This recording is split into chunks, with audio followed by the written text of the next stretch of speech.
Hi hello అండి. ఇవాళ మనము బేసన్ షీలా చేస్తున్నాను. చాలా బాగుంటుంది, చాలా ఈజీ రెసిపీ. ఇది 24 హాట్ ప్యాన్. 24 హాట్ ప్యాన్లో మనం ఏంటంటే ఏదైనా దోశ, చపాతీ, తర్వాత ఫ్రైస్ ఇలా అన్నీ చేసుకోవచ్చు, మల్టీపర్పస్. నేను ఇప్పుడు మనము చాలా ఈజీగా బేసన్ షీలా అనేది చూపిస్తున్నా. ఫ్రీ హీట్ అనేది పెట్టేసుకోవాలండి. పెట్టేసుకొని మనం ఏంటంటే ఇన్స్టెంట్గా బ్రేక్ఫాస్ట్ ఏదైనా చెయ్యాలి అంటే చాలా టైం పడుతుంది. ఇక్కడ బ్రేక్ఫాస్ట్ ఇన్స్టెంట్గా మనం పిల్లలకి హాట్గా ఇవ్వాలంటే ఇది చాలా మంచి రెసిపీ. మీరు కూడా ట్రై చేయండి. తర్వాత ఆనియన్స్,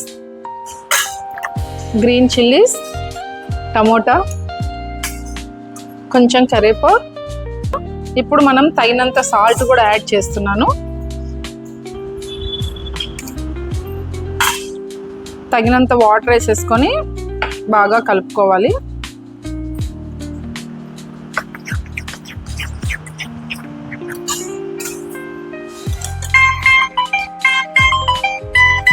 ఇక్కడ మనకు ఫ్రీ హీట్ అయిపోయిందండి. అయిపోయిన తర్వాత మనకి బీప్ సౌండ్ వస్తుంది. ఇలా చూస్తే బీప్ సౌండ్ వస్తుంది. ఎగ్జాక్ట్గా మనకి ఫ్రీ హీట్ అనేది ఇక్కడి వరకు వస్తేనే మనం ఇప్పుడు దోశ అనేది వేసేసుకోవచ్చు. లైట్గా బ్రష్ చేయొచ్చండి. ఆయిల్ ఎక్కువ లేకుండా కొంచెము. ఫస్ట్ టైం కదా, సెకండ్ మీకు దోశకు వద్దు అనుకుంటే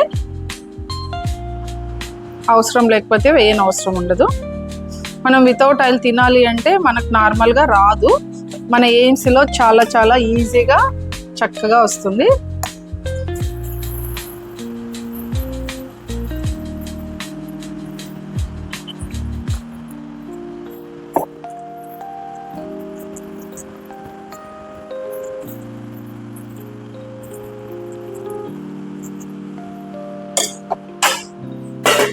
మళ్ళీ ఇప్పుడు మనం క్యాప్ పెట్టేసి, ఇక్కడ మనకు ఆల్రెడీ ఫ్రీ హీట్ అయిపోయింది కదండి. మనకు బాగా ఫ్రై అవ్వాలంటే 80 వరకు వచ్చేకల్లా ఫ్రై అయిపోతుంది.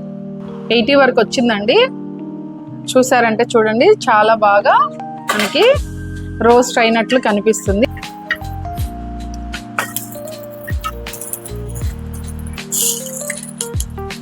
మళ్ళీ ఇంకొకసారి కొంచెం ఫ్రై చేసేసుకొని తీసేసుకొని మంచి చట్నీ ఉన్నింది అనుకోండి, ఏ పొద్దున చట్నీనో కొత్తిమీర చట్నీనో హ్యాపీగా తినేయచ్చు అనమాట. ఏంటంటే ఈ హాట్ ప్యాన్లో చాలా చాలా రెసిపీస్ అనేది అన్నీ చేసుకోవచ్చండి. ఇందులో dosa, chapati, omelette, fish fry, leg pieces, ఫ్రైలు అన్నీ చేసుకోవచ్చు. ఈ హాట్ ప్యాన్ స్పెషల్ అని చెప్పొచ్చు. ఏఎంసీలో చాలా బాగుంటుంది. మీరు కూడా బాగా ఇందులో ట్రై చేసి ఇలాంటి రెసిపీస్ అన్నీ కూడా మీకు మళ్ళీ మోర్ ఇన్ఫర్మేషన్ కావాలంటే కాంటాక్ట్ చేయండి. Thank you very much.